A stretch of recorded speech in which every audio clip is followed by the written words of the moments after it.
एक शाम प्राची टीवी पर सीरियल देख रही होती है। तभी उसकी सास वहाँ आती है।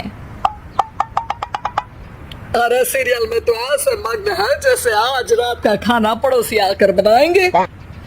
मुझे पता ही नहीं था आपने अपने बेटे की शादी पड़ोस में भी की हुई है। हैं? मतलब? मतलब इस घर में सारा काम बहू ही करती है, आप तो सिर्फ खर्राटे मारती हैं। अच्छा जी, फिलहाल तो तुम आराम फरमा रही हो, चलो जाओ, ये मेरे टीवी देखने का समय है। आहा, इसीलिए मुझे भगाया जा रहा है। सॉरी, अब तो बिल्कुल नहीं जाऊंगी।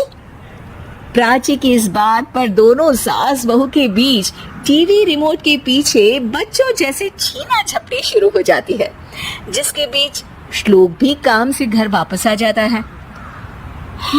आज मेरी चूहे बिल्ली की जोड़ी किस बात पर झगड़ रही है?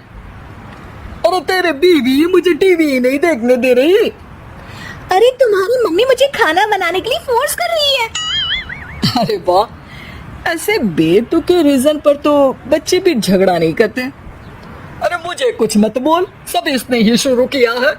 हाँ हाँ, जैसे आप तो बहुत दूध की धूली है ना। अरे बस, दोनों चुप। प्राची जाओ, खाने की तैयारी करो। और माँ तो छोड़ो, तुम्हें क्या बोलूं, शांति से अपना सीरियल देखो, मुझे दोबारा लड़ने की आवाज सुनाई नहीं देनी चाहिए। ऐसा बोलकर श्लोक वहाँ से चला जाता है, जिसके पीछे पीछे प्राची भी कुछ न कुछ बड़बड़ाते हुए रसोई में चली जाती है। हाँ हाँ, सासू जी को तो कुछ बोलेंगे ही नहीं, बस मुझ पर ही हुक्म चलता है, खाना बनाओ, जैसे मैं इनके घर में खाना बनाने के लिए आई हूँ। इसी तरह शाम बीतती है और रात को श्लोक और प्राची की सास खाना खाकर सोने चले जाते हैं, लेकिन प्राची गुस्से में कुछ खाए बिना काम में ही लगी रहती है। इस घर में किसी को घंटा फिक्र नहीं पड़ता, मैं खाऊं या भूखी रहूं। प्राची कुछ देर के लिए रसोई से बाहर जाती है और जैसे ही वापस आती है तो वहाँ दूध का भरा ग्लास देखकर हैरान रह जाती है। फिक्र पूरी है, बस दिखाना नहीं है। प्राची दूध पीकर सोने चली जाती है और अगली सुबह एक बार फिर सास बहू का कार्टून नेटवर्क स्टार्ट हो जाता है। ये तुमने ही किया है। अरे अजीब जबरदस्ती है, मैं बोल रही हूँ मैंने कुछ नहीं किया। दोनों ने मिलकर पूरे घर को पागल खाना बनाया हुआ है। यहाँ कोई नॉर्मल इंसान तो रह ही नहीं सकता, इसीलिए अब पड़ोसी क्या रिश्तेदार भी घर आने से कतराते हैं। और सुन बेटे, तू भी चंगा, तेरी माँ भी चंगी, तेरी बीवी भी चंगी, रिश्तेदार।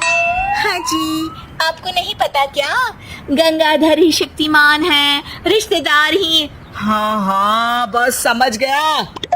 कभी जानवरों जैसे लड़ेंगी तो कभी जुगलबंदी करेंगी। भाई मैं आप दोनों के बीच में नहीं फंसना चाहता। सास बहू की इस मनमौजी जोड़ी से परेशान होकर श्लोक अपना सिर खुजलाता वहां से चला जाता है। चलो अब मैं भी कीर्तन में जा रही हूँ।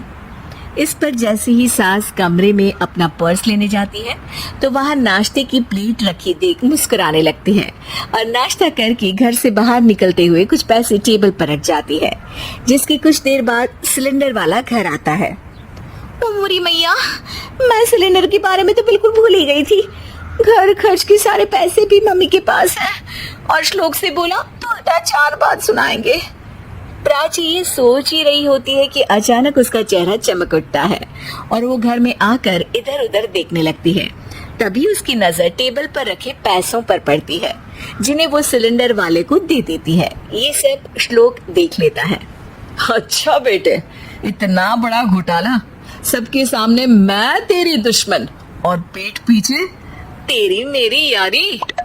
इस पर श्लोक एक प्लान बनाता है और शाम को सब एक साथ बैठे होने पर बोलने लगता है। माँ, तुम दोनों की बहुत लड़ाई होती है, इसलिए मैं सोच रहा हूँ कि प्राची को उसके घर छोड़ाऊं, इससे वो भी खुश रहेगी और तुम भी। अचानक श्लोक की ये बात सुनकर सास बहू शौक से उसकी तरफ देखती है। अरे ऐसे कैसे घर छोड़ाओगे, मुझे कहीं नहीं जाना। अरे तुमने बोला नहीं पर मैंने सुन लिया, तुम्हें मम्मी के साथ रहना अच्छा नहीं लगता, मुझे पता है। अरे वो अरे, जब बहू खुद कुछ काम बोले तो वो तुझे सुनता नहीं, और अब जो इसने बोला ही नहीं वो तू समझ गया। जब उसे नहीं जाना तो फिर जबरदस्ती क्यों कर रहा है? अच्छा, फिर आपको मौसी के घर छोड़ाता हूँ, बस अब आप दोनों एक घर में एक छत के नीचे नहीं रह सकते। मैं इस टॉम एंड जेरी की जोड़ी को और नहीं झेल सकता। हाँ? ऐसे कैसे नहीं रह सकते? तुम्हें इतनी दिक्कत है तो तुम्हारा बोरिया बिस्तर पैक कर देती हूँ। लेकिन मम्मी जी कहीं नहीं जाएंगी। बिल्कुल यही सुनना था मुझे। अगर दोनों में इतना ही प्यार है फिर हर वक्त ये लड़ाई का नाटक क्यों करती हो? देखा मैंने कैसे माँ किचन में दूध रखती है और तुम उनके लिए कमरे में नाश्ता रखती हो, और कैसे वो पहले ही तुम्हारी दिक्कत समझकर घर में पैसे रखकर बाहर जाती है। अरे भाई, इतना ड्रामा तो डेली सोप में भी नहीं होता जितना तुम दोनों ने इस घर में फैलाया हुआ है। तू हमें टॉम एंड जेरी बोलता है ना, तो याद कर वो दोनों भी एक दूसरे को बाहर वालों की बुरी नजर से बचाने के लिए हमेशा सबके सामने लड़ते थे, लेकिन अकेले में दिक्कत के समय मदद भी तो करते थे। बस हमारा रिश्ता भी कुछ ऐसा ही है। और वैसे भी अगर सास बहू में तू मैं नहीं होती तो दुनिया वालों को कहानियां कैसे मिलेंगी?